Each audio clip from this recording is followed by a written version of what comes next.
Bonjour, c'est un plaisir de vous retrouver sur Star 21 TV, la télé du 21e siècle. Bienvenue dans ce 5e numéro de l'entretien sur votre chaîne de télévision préférée depuis plus d'une semaine. L'actualité en Guinée reste dominée par ce mini remaniement du gouvernement.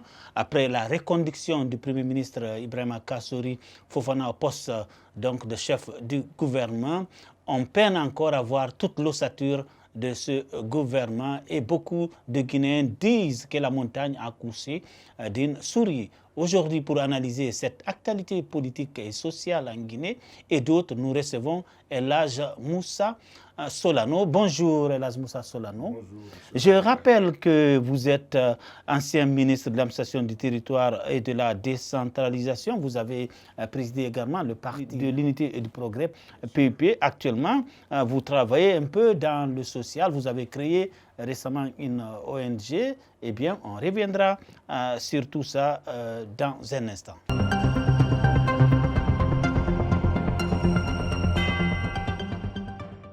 Bienvenue encore sur Star 21 TV et dans cette émission L'Entretien. Nous recevons Elhadj Moussa Solano. Je viens de rappeler un peu votre parcours, sans doute en occultant beaucoup d'autres pans de votre vie. Alors, qu'est-ce que vous faites actuellement? Merci d'abord pour cette opportunité que vous m'offrez pour que nous parlions de l'actualité. C'est vrai, c'est important qu'on parle de l'actualité. Mais aujourd'hui, moi, je m'occupe des questions de paix. Parce que nous considérons que parler de développement, parler d'économie, parler de tout ce qu'il faut parler, c'est vrai, ça passe toujours par la paix. Un pays doit être en paix. C'est quand le pays est en paix qu'il est possible d'envisager toutes les réformes possibles, qu'il est possible aussi de renforcer l'unité. Quand il n'y a pas de paix, l'unité devient un vain mot. La paix elle-même devient un vain mot, alors que ça devrait être un comportement. Alors aujourd'hui, je suis heureux que vous soyez là afin que nous parlions de cette question liée à la paix, parce que je suis coordinateur général de la coalition nationale des acteurs sociaux pour la paix et l'entente en Guinée, la CONAPEG. La CONAPEG, elle a fait son feu de baptême, je crois, c'était le 9 novembre dernier, et à l'hôtel Noum, nous avons pu avoir tous les acteurs sociaux, c'est-à-dire les plateformes qui s'occupent de ces questions de paix, et elles sont nombreuses, ce qui traduit la préoccupation de la jeunesse guinéenne sur cette question de paix. Je me suis rendu compte à mes propres dépens, à l'occasion de cette rencontre, que les Guinéens sont préoccupés, en particulier les jeunes, sont préoccupés par cette question de paix. D'où la création d'une multitude, d'une floraison de plateformes pour parler de paix, pour éduquer les jeunes à la paix, pour sensibiliser sur la paix, pour former les cadres qui doivent faire un certain encadrement sur la nécessité de respecter la paix. Alors ça, ce sont des questions qui sont diverses et qui concernent la paix, mais qui sont contenues dans une pédagogie aujourd'hui qui est prise en compte par la jeune génération et qui dit notre pays, il faut d'abord la paix. Alors que ce soit mené par les jeunes, c'est une fierté, c'est une bonne chose, parce que on ne peut pas se projeter dans le futur comme ça en étant dans le désordre. Mais concrètement, depuis la naissance de cette ONG, qu'est-ce que vous avez eu à faire pour qu'il y ait la paix dans ce pays, puisque vous n'êtes pas sans savoir que depuis bien avant l'élection du 18 octobre, il y a des problèmes sociaux et politiques en Guinée. Bien sûr. Mais c'est pourquoi nous nous sommes levés pour parler de paix. C'est parce que nous sommes conscients qu'il y a des problèmes politiques, qu'il y a des problèmes sociaux, que la paix est fortement menacée. Ce que nous avons fait concrètement, nous avons essayé de créer des antennes, d'abord dans les préfectures, ensuite de voir dans quelle mesure ces antennes peuvent créer une dynamique d'animation au niveau des quartiers et des districts. Ce qui se fait à Conakry ici, nous avons essayé de mener des actions sur l'axe pour conscientiser les jeunes afin qu'ils comprennent la nécessité de revenir à la paix. Et nous avons des jeunes gens qui ont déjà participé à des campagnes de violence et qui ont eu des déboires et qui ont fait amende honorable, qui se sont dit non, plus jamais ça, parce qu'ils savent comment ça se termine finalement. Et donc, ceux-là ont donné des conseils. Ceux-là donnent aujourd'hui aussi des conseils. Mais nous voulons continuer dans ce sens-là pour qu'une prise de conscience générale se fasse et que cette conscientisation soit beaucoup plus menée de façon pédagogique et de façon méthodologique afin que les uns et les autres comprennent le bien fondé de notre démarche. Donc, je dis bien que la paix, nous la faisons au niveau des quartiers, où nous avons créé ce qu'on appelle les espaces jeunes quartiers. Paix et entente. Donc c'est quoi? C'est que nous voulons confier le problème de la paix aux jeunes. Qu'ils se lèvent eux-mêmes et qu'ils se disent c'est notre affaire à nous que de créer la paix dans ce pays-là. Parce que après tout, notre pays compte une jeunesse qui est pratiquement majoritaire quand on voit la population. Le pourcentage de la jeunesse est très important. Et au vu de cela, il faut conscientiser cette jeune qui est manipulée, qui est mobilisée, qui est conscientisée sur des aspects pervers. Lorsque vous parlez de ces jeunes manipulés, ou en tout cas qui sont en tout cas achetés par des politiques, c'est vous les politiques Non. qui avez manipulé ces jeunes. Attention. On vous accuse en tout cas. Non. J'ai été président du Parti de l'Unité et du Progrès. Nous avons d'abord une politique de tolérance. Très important. Il faut le souligner avec un accent particulier. Une politique de tolérance. Pourquoi? Parce que nous avons abordé l'ère de la démocratie sur les ruines du PDG. Et donc, en abordant la démocratie sur les ruines du PDG, nous faisons un sévrage automatique. Nous partons donc d'un système politique à un autre système politique automatiquement. Alors ça veut dire que si nous ne nous comprenons pas, si nous ne tolérons pas, il y a des abus, il y a des excès, il y en a qui comprennent, il y en a qui ne comprennent pas. Mais tous les régimes qui se sont succédés au pouvoir en Guinée sont accusés d'avoir violé les droits de l'homme, d'avoir commis beaucoup d'abus. Le régime de feu général Conté, c'est vrai, vous parlez de tolérance, mais il n'était pas aussi sain que vous le dites. Non, je n'ai pas dit. Il y a eu beaucoup de problèmes du temps de Conté, Oui. des opposants arrêtés. Oui, non, des opposants arrêtés. Alpha Condé, qui est président actuel, a été arrêté en 1998. Mais écoutez, le pays ne va pas sans le respect de la loi. Et vous, les journalistes, vous devez aider à ce que l'on dise la vérité. Quand la loi est écorchée, quand la loi a été, si vous voulez, on a tordu la loi, il est important que des mesures soient prises contre les gens. C'est tout à fait normal. Vous faites des citations des fois pour pouvoir créer une sensation. Non, ce n'est pas de la sensation. Non, pour créer un suspense. Alpha Condé a été arrêté en 1998 quand même. Il a été créé en 1990. Lui-même fait le compte rendu de son arrestation dans un livre qui est donné. Et qui est clair. On n'a plus besoin de revenir sur ça. Non, c'est puisque vous parliez de tolérance, du temps du Parti de l'Unité et du Progrès. Voilà pourquoi j'attire un peu votre attention sur quelques points quand même qui n'étaient pas intéressants. Il faut insister là-dessus. Il ne faut pas insister sur les aspects qui peuvent noircir le tableau des relations internes. Tout ce qui peut noircir le tableau des relations internes entre les Guinéens, il faut éviter d'en parler trop.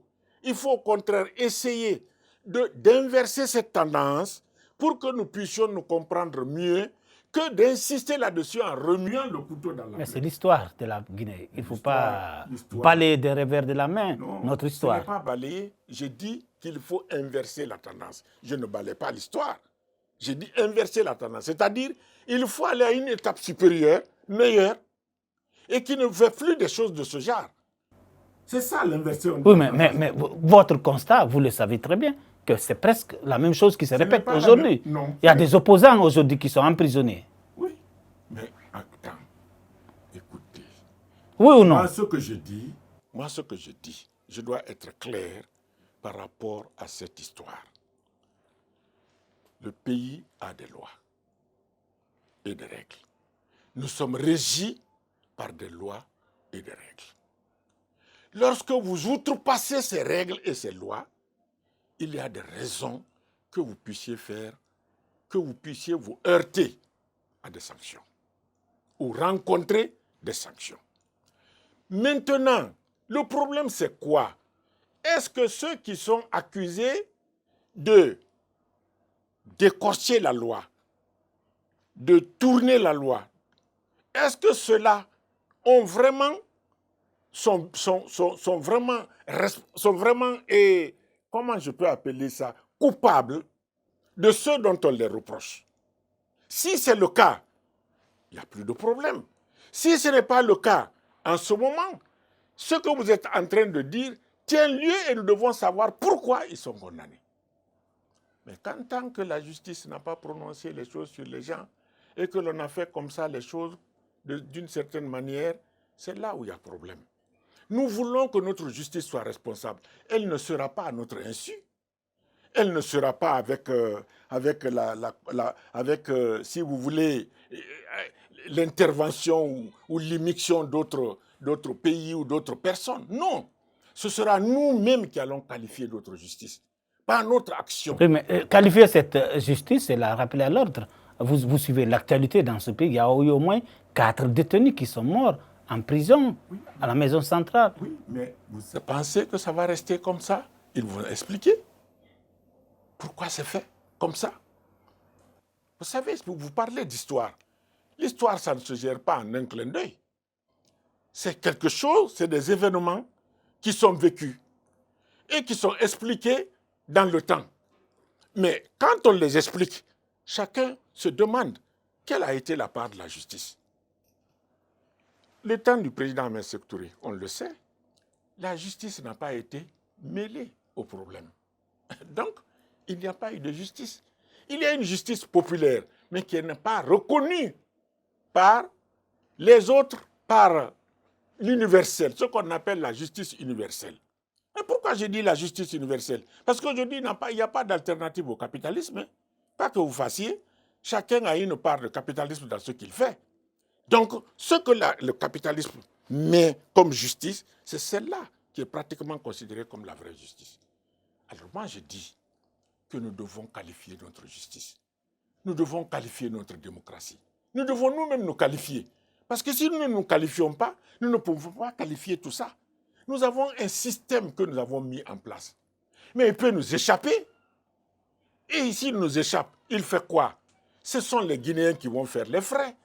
Mais pour ne pas que les Guinéens fassent les frais, il faut que nous tous nous mettons à la chasse, à la tâche et que nous prenions les meilleurs côtés pour pouvoir défendre de façon responsable ce que nous devons défendre.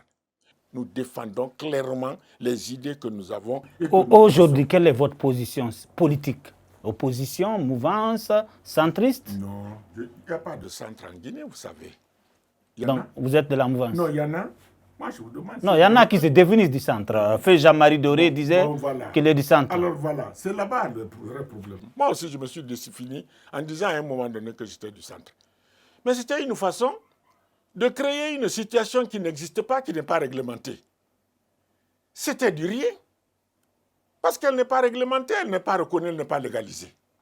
Comment on peut créer le centre? La loi ne reconnaît pas le centre. On reconnaît le centre, aucun règlement ne reconnaît le centre. Est-ce que vraiment quelqu'un qui agit au nom du centre fait le centre? Non, il n'y a pas de centre. Alors, donc, quand ce n'est pas réglementé... Donc, si je comprends bien, vous n'êtes ni de l'opposition, ni du centre, ni de la mouvance. Vous avez opté cette fois-ci beaucoup plus pour les actions de la société civile pour la paix. Voilà. Maintenant, mais si on veut citer, on dira je ne suis ni de l'opposition, ni de la mouvance. On ne dira pas ni du centre. Non, le centre n'existe pas. Donc, quand on met le centre, c'est que vous êtes en train de ramener le centre sous une autre forme.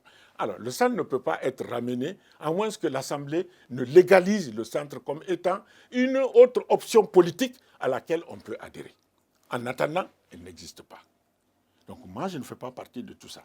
Moi, je fais partie de ceux qui veulent prôner la paix, de ceux qui veulent faire la paix, de ceux qui veulent que nous essayions de dépasser les frustrations, les rancœurs, les haines que beaucoup ont subies au fil du temps, au fil de l'histoire de notre pays. Nous voulons que nous puissions les dépasser et que nous puissions parler. Parler, parce que quand on parle, vous dégagez un peu, vous essayez un peu de vous remettre en forme par rapport à ceux qui vous torturent, par rapport à ceux qui vous démangent et qui vous créent des ennuis. Et qui vous on a compris les actions que vous êtes en train de mener actuellement, oui. Mais puisque vous parlez de centre, de paix, de dialogue, il y a cette main tendue du président Alpha Condé, oui, que ça fait de l'actualité. Mais en face, il y a son opposant, le principal, c'est lui d'Alain Diallo, qui continue à réclamer sa victoire à la présidentielle du 10 octobre, qui semble ne pas vouloir accepter cette main tendue du président Alpha Condé. À ce niveau, qu'est-ce que vous pouvez faire? Moi, ce que je dis, écoutez, pour moi, ce que je pense, la main tendue du président de la République doit être acceptée. Quand le président de la République vous fait des propositions pour un retour au calme, après tout ce qui s'est passé, il faut accepter et revenir au calme. Si vous devez débattre, après vous en débattrez. Mais si vous refusez de revenir au calme, vous voulez continuer dans quoi? Il faut qu'on évite de continuer encore dans ce que nous avons vécu. Or, l'implication du président de la République dans la restauration de la paix est importante. S'il ne s'implique pas, à partir du moment où il a tendu la main, si on ne prend pas la main pour l'amener à s'impliquer, alors, ce qui veut dire que les solutions qui sont envisageables dans le cadre de la paix, dans le cadre de l'entente, ne sont qu'éphémères et verront difficilement le jour. Parce que c'est lui le chef de l'État, c'est lui le chef des institutions. Alors, pour le moment, c'est avec lui qu'il faut compter pour pouvoir faire les choses. Ce n'est pas, nous ne disons pas ça parce que c'est une campagne pour Alpha ou pour ceci. Non, nous disons ça parce que les choses sont telles et qu'il faut que ce soit comme ça. Parce que si ça veut dire que pour vous, celui d'Alain Diallo doit renoncer à sa victoire, à ce qu'il qualifie de sa victoire, le 10 octobre. Mais s'il ne renonce pas à la victoire, la Cour constitutionnelle a tranché. Les gens ont félicité le président, les institutions internationales et beaucoup de pays qui sont censés être des pays qui sont hautement démocratiques. Qu'est-ce qu'il faut faire? Parce que c'est ça le concret, la réalité. C'est-à-dire la réalité qui est en face, c'est ça. C'est ça là que nous devons gérer. Ce n'est pas... C'est vrai, s'il pense qu'il a eu... C'est-à-dire ce qui lui est arrivé, ce n'est pas normal. Il a été triché. S'il pense que tout ça est réel et il a des raisons de pouvoir s'opposer à la victoire, je suis d'accord. Mais ça a une limite. Parce qu'on ne peut pas s'opposer éternellement à la victoire de quelqu'un. Il faut qu'on s'arrête à un moment. Alpha Condé s'est opposé à Lansana Conté. Vous étiez à l'époque avec Lansana Conté de longues années. Il n'a pas, en tout cas officiellement, il n'a pas du tout collaboré avec le feu général Lansana Conté. Non, attention. Donc il faut comprendre celui d'Alain aussi. Non. Si on va sur ce terrain, c'est deux choses qui ne sont pas comparables.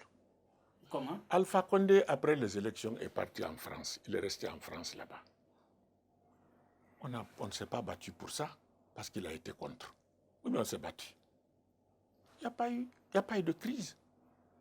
Parce que le président Lansana Conté a été élu, et lui, il n'a pas été élu. Il a dit qu'il n'est pas d'accord avec la victoire, mais il est parti en France. Il n'y a pas eu d'autre problème. Ça s'est terminé comme ça. Et le président Lansana Conté a continué jusqu'à sa mort. Mais ça n'a jamais empêché Alpha de dire « je ne reconnais pas la chose, je ne reconnais pas la victoire ».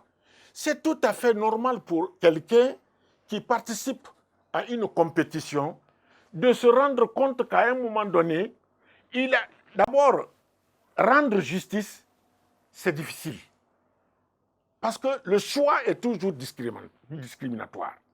Choisir entre deux personnes est toujours discriminatoire.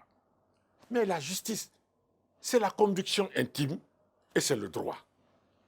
La conviction intime, c'est l'humain. Le droit, c'est ce que nous avons convenu de dire et de faire. Alors vous voyez, mis devant une situation de ce genre, un homme quand même fait ce qu'il peut faire. Si maintenant vous dites non, je reste dans ma position éternellement, est-ce que nous allons arranger?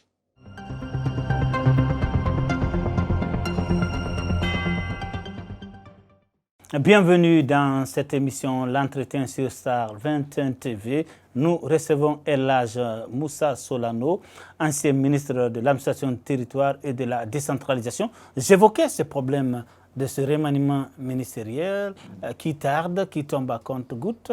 Comment vous l'expliquez? Moi, l'explication que je donne, je ne sais pas. Le choix des hommes, je viens de le dire, est toujours difficile. Le président a dit qu'il veut gouverner autrement. Il a besoin de faire des choix. Peut-être qu'ils vont prouver qu'il veut gouverner autrement. Et cela, certainement, doit lui faire prendre du temps. C'est ma réflexion. Sinon, on a tendance à croire qu'il y a des problèmes internes encore qui ne sont pas totalement maîtrisés. Et donc, le gouvernement tarde à sortir. Mais l'un dans l'autre. Le président est celui qui est bénéficiaire du mandat du peuple de Guinée. Il forme le gouvernement en fonction des préoccupations qu'il se fixe à lui pour pouvoir répondre aux exigences de ce mandat. Compte tenu de ce facteur, c'est à lui de trouver les hommes pertinents, de trouver les femmes pertinentes de ce pays, capables de pouvoir donner une réponse à ce score que le peuple lui a donné. Parce que ça demande une réponse. Et la réponse, c'est des réformes hardies. C'est une prise en charge de beaucoup de secteurs. C'est une transformation des exigences qui sont faites dans des soubresauts en programme de développement. C'est cela en réalité. C'est-à-dire, les soubresauts doivent être pris comme des exigences politiques qui doivent être transformées en programme de gouvernement. Et cela demande des hommes, demande des femmes. Je crois que le président est dans cette situation et doit trouver les meilleures solutions. Vous avez été, j'ai rappelé, vous avez été ministre, vous connaissez comment fonctionne l'administration dans ce pays, les intrigues. Qu'est-ce qui peut expliquer, honnêtement, concrètement, les blocages que nous connaissons actuellement dans la mise en place d'une équipe gouvernementale? Comment ça se passe et qu'est-ce qui peut expliquer ça? Non, vous savez, les chefs sont tous des chefs, mais ils diffèrent les uns des autres. Ils n'ont pas les mêmes approches par rapport à la mise en place d'un gouvernement, par rapport à la nomination d'un ministre. Chacun a sa façon de voir qu'est-ce que je veux mettre comme ministre à tel niveau pour tel besoin ou pour telle exigence donnée. C'est ça. Mais ce qui est sûr, c'est que le chef de l'État est au cœur d'un certain nombre de choses. C'est-à-dire, il y a le parti. C'est vrai. Ce n'est pas à négliger. Il y a les vrais du parti. Il y a peut-être, comme lui-même il a dit, il n'y a plus de vrais ni de similaires. Tout le monde est du parti. Bon, il y a les partis. Mais il y a aussi d'autres qui ont leur mot à dire, qui ne sont pas du parti, mais qui veulent apporter quand même leur grain au moulin. La question, en fait, à votre temps, comment ça s'est passé? Peut-être que ça pourrait inspirer aujourd'hui le président Alpha Condé, son Premier ministre. Non, moi, si c'est un bon exemple, naturellement. Non, moi, je n'ai pas été président de la République, j'ai été ministre. Donc, il m'est difficile de dire à mon temps comment on faisait. C'est le président Lansana Conté qui peut dire, paix à son âme. Vous ne pouvez pas nous dire que vous ne saviez pas comment ça s'est préparé, M. Solano. D'abord, aujourd'hui, on consulte. En notre temps, il n'y a pas de consultation. Vous voyez, c'est la grande différence d'abord. Donc, tu entends ton nom à la radio. Moi, j'étais gouverneur de l'AB, j'ai entendu mon nom que je suis nommé ministre de l'administration du territoire et de la décentralisation. On ne m'a jamais appelé pour me demander, bon, est-ce que tu peux, est-ce que tu ne peux pas, est-ce qu'on veut te mettre, est-ce que c'est quoi? On ne m'a pas appelé. Voici ce qu'on te demande, tant. Il n'y a pas eu ça. C'est-à-dire, il faut nous faire gagner à toutes les élections. Non, ça n'a pas été ça. Et puis, ce n'est pas moi qui fais gagner. Si vous voulez, je reviens sur ça. Revenez, allez-y. Voilà. C'est intéressant, puisque quand on nous a... Moi, je suis ministre, je ne fais pas gagner des gens à toutes les élections. Je montrerai et je prouverai que le PUP a été un grand parti. Et que Lansana Conté était si le PUP a été un grand parti, il serait encore aujourd'hui au pouvoir, il serait à l'Assemblée nationale. Attention, on dit un riche peut être pauvre, un grand peut devenir petit. Donc ce n'est pas parce qu'il a été grand qu'il ne peut pas redevenir petit. Non, ça, ce n'est pas là la question. La question, est-ce qu'il l'a été ou il ne l'a pas été? Il l'a été. Et il a été dans tous les compartiments. Et je m'explique. Chacun dit oui, on a triché. Mais personne n'a la démonstration de la tricherie. Personne. Personne ne peut s'asseoir pour dire oui, voilà, moi je prouve qu'il y a eu tricherie dans tel endroit ou tel autre endroit. Aucun. Mais je vous dis, de façon l'administration à l'époque était très impliquée dans la gestion. Les préfets, les sous-préfets, les présidents des CRD. C'était ça aussi. Et il agissait au nom du parti. C'était ça l'époque. Nous sortions de la révolution et nous étions dans le libéralisme. C'était dans l'apprentissage du libéralisme. On était venu petit à petit. Et il y a eu beaucoup d'impairs. Il y a eu beaucoup de choses qui n'étaient pas conformes à la loi, qu'on ne pouvait pas dire, qu'on ne pouvait pas sanctionner. Les choses les plus flagrantes, peut-être, c'est ce qu'on sanctionnait. Mais il y a beaucoup de choses où il fallait fermer les yeux. Alors, moi je dis, le PUP gagné par quelle alchimie, s'il faut l'appeler ainsi? Allez-y, expliquez un peu. J'ai expliqué en son temps, en réunion du bureau politique national, qu'il fallait procéder à la décentralisation du parti. Ça veut dire qu'il fallait donner un autre tonus à l'implantation du parti sur l'échiquier national, donc à l'intérieur du pays. En termes clairs, il s'agissait de faire correspondre le comité de base du parti au bureau de vote. Et si moi, je vois que le bureau de vote à l'intérieur, où il n'y a pas beaucoup de population, comptait environ 1000 personnes ou 500 et quelques personnes, on fait correspondre un comité de base qui compte au moins 40 à 50 membres. Si vous dites à chaque membre d'apporter 10 personnes qui doivent voter en faveur du PUP, ce qui fait déjà qu'on a 90% de résultats. Aucun parti n'avait cette géopolitique. Aucun à l'époque. Tous les partis disaient non, le PUP va tricher. Mais je sais que des partis aussi trichaient. Lesquels? Quels sont les partis qui trichaient à l'époque? Les attestations de résidence, depuis qu'on a rendu praticable les attestations de résidence à l'occasion des élections, chacun en fournissait dans son fief. Dans tous les fiefs, il était possible de faire du n'importe quoi. Mais en son temps, le moment venu, je parlerai du PUP et de ce qu'il a fait dans la conquête. Aujourd'hui, le PUP n'existe plus. Mais moi, je parlerai du PUP parce que c'est l'histoire. Vous avez dit les assises, cette géostratégie que vous avez utilisée à l'époque du sommet à la base pour avoir ses responsables. Si c'était bien assis, le parti allait exister aujourd'hui et être parmi ceux qui sont, en tout cas, à l'Assemblée nationale. Non, attends. Le problème du PUP, c'est quoi? Et de tous les grands partis, c'est quoi? J'ai expliqué quelque chose, la base du parti. la base du parti doit être formée par les personnes qui ont, si vous voulez, la grande personnalité, par les personnes qui ont le charisme.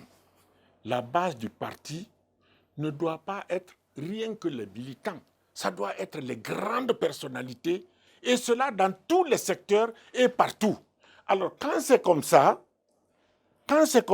vous avez l'opportunité de pouvoir vous relancer dans le futur. Parce que la base étant déjà constituée par des personnalités d'envergure, des personnalités de valeur, il y a des possibilités de pouvoir vous projeter dans le futur avec des hommes de charisme également à la tête du parti. Si le président Lansana Conté, avec tout le monde, on avait préparé la fin ou la survie du PUP, on aurait pu le faire. On aurait fait le congrès qui devrait organiser ou qui devrait mettre en place la survie du PUP en son temps. C'est-à-dire pendant que le président lui-même est vivant. Maintenant, le président est parti, vous tous, vous avez abandonné le parti. On n'a pas abandonné le parti. Nous n'avons pas abandonné le parti. Le parti, c'est notre vie. Nous avons été au parti au moment où il fallait être là. Nous l'avons poussé jusqu'à un certain moment. Quand les gens disent que le parti est mort, il n'est pas mort, les responsables sont là, les militants sont là. Il y a des enfants de ces militants d'honneur, de ces militants de première heure, qui encore participent aux actions du parti, aux activités du parti. Mais comme le parti n'a pas l'envergure qu'il avait par le passé, on dit non, le parti est mort.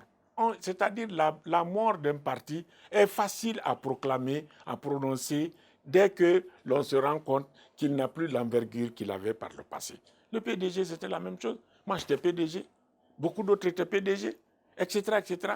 Mais à la mort du président Ahmed Sékou Touré, le PDG, c'est pas fini. Il est là. Mais beaucoup de personnes... Le PDG, au moins aujourd'hui, a un député à l'Assemblée nationale. D'accord. Je ne dis pas ça, non. on peut comprendre qu'il essaie de renaître de ses cendres. Non.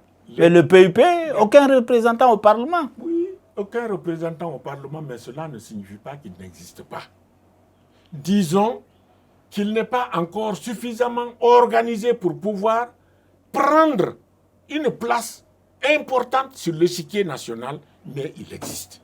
Donc son existence n'a rien à voir avec sa présence à l'Assemblée. Il existe en tant que parti. Alors, on est presque à la fin de cette émission, mais avant de terminer, peut-être qu'est-ce que vous pensez comme solution pour sortir de la crise sociale et politique actuelle qui mine la Guinée? J'ai dit très tôt, par rapport à cette question épineuse, qu'il fallait qu'on réfléchisse sur les paramètres de dialogue. Et c'est ce que je propose en tant que coordinateur général d'une ONG qui s'occupe de la paix. Je propose qu'il y ait un dialogue. Mais un dialogue qui peut se faire par étapes. Pourquoi je dis que c'est un dialogue qui peut se faire par étapes? Parce que lorsque vous convoquez un dialogue aujourd'hui, les gens vont vous mettre en face les préalables. Tout de suite. On va dire oui, non, mais nous avons telle situation, nous avons telle autre situation, nous avons ceci, nous avons cela. Il faut qu'on essaye d'éclairer ça, de régler cette question-là avant que nous puissions entrer de plein pied dans le dialogue. Donc, il faut d'abord que nous puissions nous entendre sur les préalables, c'est-à-dire les éléments qu'il faut déposer sur la table de discussion doivent être connus à travers les étapes du dialogue. C'est pourquoi je parle de dialogue structuré. Je ne parle pas de dialogue structuré de façon fantaisiste, mais je parle de dialogue structuré parce qu'il s'agit d'étapes que nous devons franchir et chaque étape doit faire, si vous voulez, doit aboutir à une petite conclusion pour dire voilà, nous avons franchi cette étape, c'était ça, et maintenant nous sommes d'accord, on va à la prochaine étape. Et je crois que de cette manière, nous allons faire un dialogue qui va aboutir sur des assises au cours desquelles nous pouvons si vous voulez, parler des questions véritables, des questions sociales et des questions politiques de notre pays. En réalité, le problème fondamental, c'est quoi? C'est les élections. Il va falloir réfléchir sur les élections. il va falloir revoir ces questions-là fondamentales. La charte des partis politiques est en cours. Mais est-ce qu'aujourd'hui, quand vous demandez, est-ce que l'éducation des militants est en bonne place dans les partis politiques, les états-majors des partis politiques? Voilà des questions fondamentales sur lesquelles il faut se pencher pour avoir des réponses positives et savoir véritablement que nous sommes sur la bonne voie. Si les gens ne font pas d'éducation au niveau de leur parti, comment voulez-vous qu'on acquiert le civisme? Ça devient difficile. Parce qu'aujourd'hui, dès que vous commencez à parler avec quelqu'un, vous parlez de votre village, de votre chose et tout, de vos problèmes essentiels. Dès que vous abordez la question politique, vous rentrez tout de suite dans des problèmes identitaires. Alors ça veut dire qu'il y a un problème de citoyenneté qui se pose et que nous devons aller à la recherche de cette citoyenneté. Nous devons faire en sorte que nous soyons beaucoup plus citoyens. Parce qu'on ne peut pas être militant quand on n'a pas été citoyen. Il faut que ces questions-là soient revues fondamentalement. Et ça ne peut l'être que par les conventions, par les congrès, par les conférences nationales, par les panels, par les réunions, par les conférences, etc. au sein du parti et par une école de formation des cadres du parti.